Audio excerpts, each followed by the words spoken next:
Yanıma gelen her tələbə kimi sənin də dərin bir yaran var. Hiss eləyirəm, şagird Hüseyn. Var ustad, məni dünyanın ən həsəd aparılan qudasına çevir. Bir də sizdə bu kurs bitəndən sonra işlə təmin edilmə var? Bunu da içək, bizi qoyub gedənlərin sağlığına.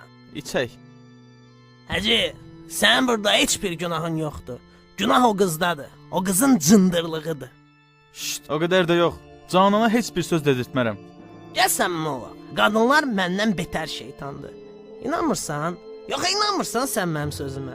Məsələ inanmaq deyil. Yox, hacı, burada sənə kişi kimi söz deyirəm. İnanmırsan Cananın öz dilindən. Birinci dərsimiz xoruzu qoltuğuna verməkdir.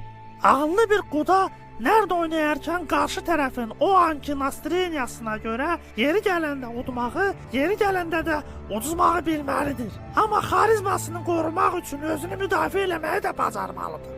Qarşı tərəfdəki qudanın sənin xoruzunu qoltuğuna verməsinə əsla icazə verməməlisən. Şagird Hüseyn.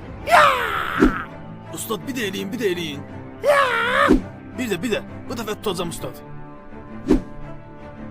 İkinci dərsimiz sürətli şot verməkdir. Yaxşı bir quda restoranda hesabı daha tez verən qudadır. Kiçik bir bilgini də yadında saxla. Digər qudanın yanında hesabı ondan tez sən uzat. Amma çalış ki verdiğin pul böyük pul olsun ki, afisant xırdanız var mı deyə sualı versə, digər quda şotu versin.